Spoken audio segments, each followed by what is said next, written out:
Les séances de PS, parfois il y a du flottement parce que c'est pas comme dans la classe. Et du coup, comment faire pour cadrer alors qu'on n'a plus les murs de la classe? Ce qui est très important, c'est d'avoir toujours le même déroulement, que ça soit de la classe au gymnase ou à l'endroit où on est, piscine et autres, toujours le même déroulement, avec un endroit clair pour prendre la parole et pour donner les consignes, toujours le même. Pour être sûr qu'ils s'arrêtent tous en même temps pour vous écouter et changer d'activité, pensez à bien mettre en place un signal clair, toujours le même. Ce signal clair, ça peut être un geste et ou un son.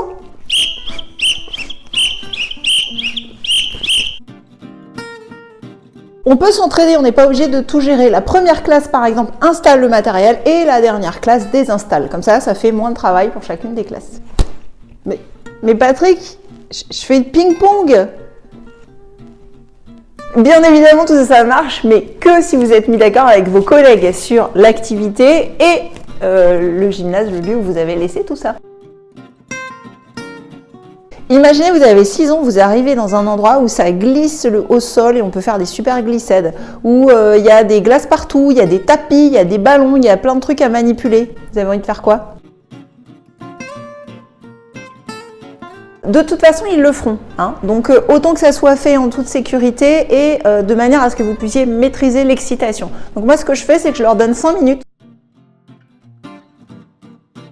pour pouvoir le faire à un moment où c'est cadré et on a posé des règles pour que ça se fasse en toute sécurité. Du coup, grâce à ça, ils écoutent les consignes et ils font vraiment ce qu'ils ont à faire parce qu'ils savent qu'après, ils pourront faire ça.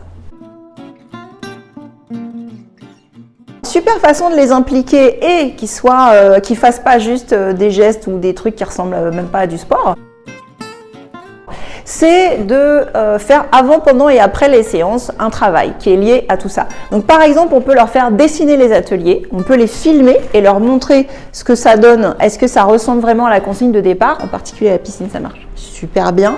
Non mais t'as l'impression que c'est ça qu'on t'a demandé vraiment de faire?